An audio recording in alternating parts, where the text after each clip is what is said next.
Chers amis, je tenais à vous souhaiter un très chaleureux Shabbat Shalom depuis Yerushalayim, Eir HaKodesh. Notre paracha, Parashat Toldot, la paracha antécédente, on y parle d'Ishmaël. À la fin de la paracha, on voit toute la descendance d'Ishmaël.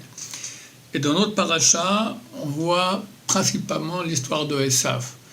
Comment il est né, comment il a acheté le droit d'aînesse, comment Yaakov lui a pris la bénédiction d'aînesse, et à la fin de Parashat Vaishlach, on voit toute sa descendance.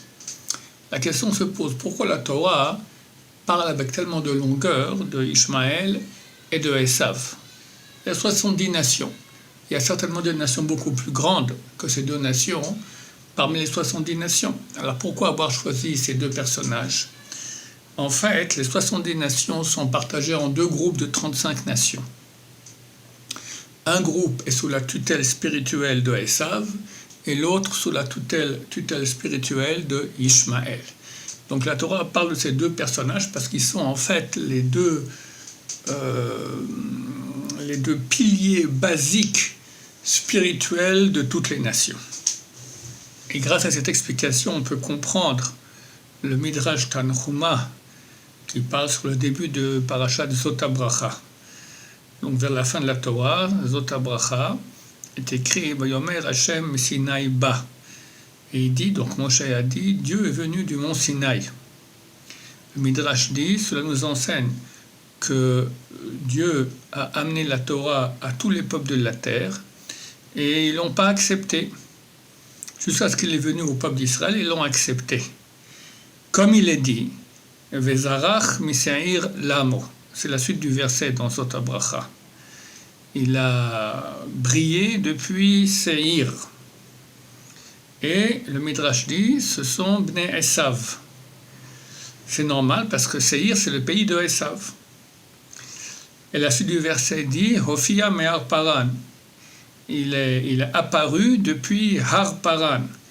Et là, le Midrash dit, c'est Ishmaël. Car il est écrit, Vayeshev Midbar Paran. Ishmaël a habité dans le désert de Paran. Alors il y a une incompréhension ici. C'est écrit que Dieu est allé voir tous les peuples. Et il cite en fait deux peuples.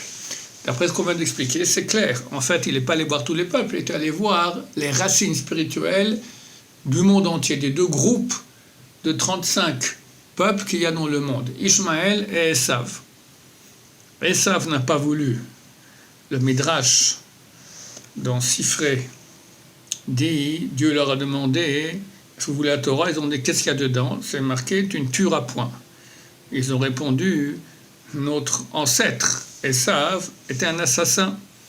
Comme c'est écrit dans notre paracha, que Yitzhak l'a béni, Al-Chabecha Tirye, tu vivras sur ton épée. À Ishmaël, il a demandé, vous voulez la Torah? Ils ont dit, qu'est-ce qui est écrit dedans? C'est marqué, tu ne voleras pas. Rabbi Tzadok HaKohen explique que ces deux tendances proviennent de la source du mal dans le monde. Premier, c'est le péché originel. Que le premier homme a été tenté par le fruit de l'arbre de la connaissance du bien et du mal. Donc on parle ici d'une tentation. Ça, c'est le vol. Et le meurtre, c'est Caïn qui va tuer Hevel. Les deux premiers péchés qu'il y a eu sur terre sont les sources du mal. Et ces deux entités, Ishmaël et Esav, ont hérité de ces sources du mal. Esav, le meurtre, Ishmaël, le vol. Le peuple d'Israël, lui, a dû se soustraire à ces deux influences négatives. C'est pour cela que pour recevoir la Torah, ils ont dû dire, Dieu leur a demandé ce que vous la Torah, ils ont dit, Naaseh ben Ishma. On fera et après on écoutera qu'est-ce qui est écrit dedans.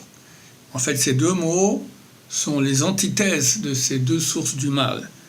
Naaseh, c'est par rapport à Esav. Esav, ce mot Esav contient le mot Asui, le mot faire. Et Ishmaël contient le mot Ishma. Ishma, on écoutera. Donc, Bnei Israël ont dit, on fera, après on écoutera. Ça veut dire qu'on se soustrait à ces deux influences du mal, l'assassinat et l'envie des bienfaits de ce monde-là, les bienfaits interdits, le vol et autres. On parle aussi de znout, de l'amour des interdictions sexuelles. L'écoute, c'est une situation d'acceptation de ce que dit l'autre. Quand j'écoute ce que quelqu'un dit, c'est comme si j'obéis. J'écoute ce que tu dis, j'écouterai ce que tu dis, je suis prêt à obéir. C'est donc une acceptation d'une puissance sur moi. Par contre, Esav, dont le nom signifie l'action, c'est au contraire. C'est je vais décider de mettre moi, ma volonté sur l'autre, jusqu'au point d'arriver à l'assassinat. On voit que ces deux nations comptent le calendrier, une par rapport à la lune, c'est Ishmaël. Et on voit que la lune n'est pas active, elle est dépendante, elle n'a pas une lumière à soi. Elle reflète la lumière du soleil, donc elle reçoit. Comme Ishmaël est à l'écoute, il reçoit, il vole chez l'autre. Il est tenté par ce que propose l'autre. Alors que le monde occidental, Esav, lui, il compte le calendrier au niveau du soleil, qui lui est actif. Donc on voit qu'il y a ici une vraie entité spirituelle qui agit d'après sa source. Et Bnei Israël, qui sont Naaseh Venishma, eux, ils comptent et au soleil et à la lune. Mais ce Naaseh Venishma, c'est pas subir la tentation du mal, au contraire, c'est la vaincre. Donc à nous, à Israël, de suivre cette base qu'on a dit à Dieu lorsqu'on a voulu recevoir la Torah, Naaseh, on fera. On se battra contre Yetzer Hara. Venishma, on n'écoutera pas les tentations négatives du Yetzer Hara. Et voilà, chers amis, je vous souhaite un Shabbat Shalom, plein de bonheur, plein de présence divine dans vos maisons. Shabbat Shalom, Om Vorach.